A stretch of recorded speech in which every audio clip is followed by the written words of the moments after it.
Hello guys, it's Ben here, and today I'm just making this video to say and to really talk about my opinion on sequels to games. Just basically going into the depth of some which succeed and some which do not. Now I'm going to go for an example of many games such as Modern Warfare 2, Dead Rising, Crisis 2, and just in general quite a few games. So let's talk about the sequels which succeed first. Modern Warfare, the Call of Duty series has been very successful, we can agree on that. But Modern Warfare 2, when that hit the stores in 2009, that's when it really started becoming, you know what I mean, that was probably the most successful sequel of all time. Not because it was the better game, but because of the amount of advertising, just everything. Everybody knew the Call of Duty series was good at that time, so people bought into it. Dead Rising 2 as well, very successful game. A successor to Dead Rising 1. Featured didn't feature Frank West, but they released another where they released Dead Rising 2 off the record after with Frank West in. So that tells you something about the character in Dead Rising 2, but I'll get into that in a minute. And Crisis 2 completely changed the formula from the original Crisis. But however, because it was released on consoles and a broader in the gaming world, very successful. So in general, however, are they better? Well, Modern Warfare 2, it was fun, you cannot deny that. It was a fun game. However, just one simple fact, it wasn't as good as COD 4. The campaign wasn't as good as COD 4, the multiplayer wasn't as good as COD 4, and some people may disagree, but you gotta remember that when Modern Warfare 2 was first released, the multiplayer was just dreadful. Within the first week, there was mods, there's people with unlimited ammo, with grenade launchers bouncing around the map. It was just a mess. Dead Rising 2, fun, yet again, wasn't as good as the one before. The character was probably the biggest problem with that.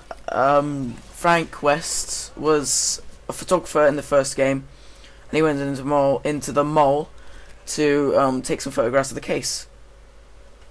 And it was fun because you could do all these mini games taking photographs to earn experience. It was quite a little fun mechanic. However, that was completely removed with the Chuck person. I can't remember his last name.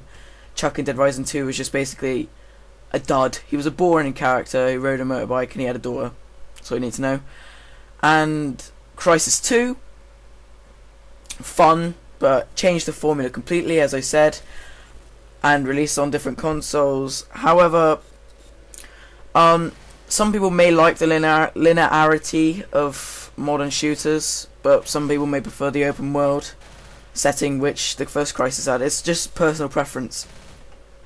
However, there are some cases where sequels are not wanted. All those games which I just listed were sequels that were wanted and highly anticipated. However, this is one which wasn't. Yes, I am talking about Left 4 Dead 2. When Left 4 Dead 1 was released, it was very, very successful. When it was released, Valve promised a lot of DLC. They promised new weapons, new campaigns, new maps. Only one DLC came out of the promised, God knows how many.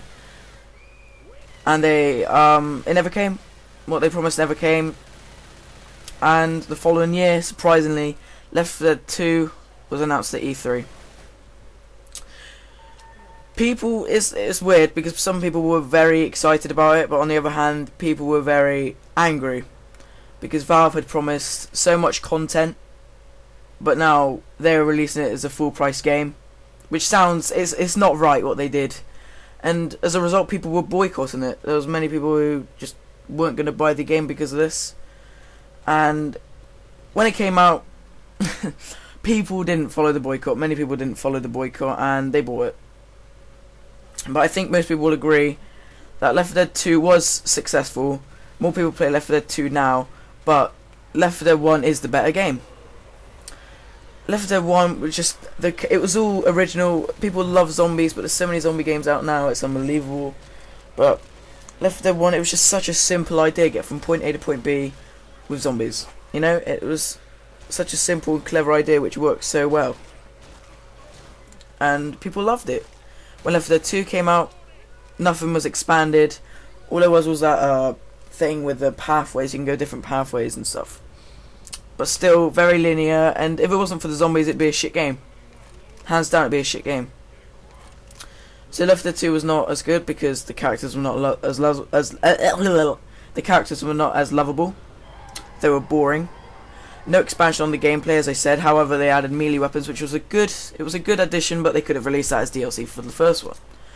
No story, same as Left 4 Dead 1. If they were going to make a sequel, people would have been happy if they did something new. You know, they didn't do anything new, just change the set and change the characters and change the weapons. That's it. No, same number of campaigns, very small number. However, the DLC was released with all the Left 4 Dead 1 maps. So basically, they pissed on Left 4 Dead 1. They really did. They just switched over everything to Left 4 Dead 2 and said, no, this is the better game. You should be playing it on this, but it isn't.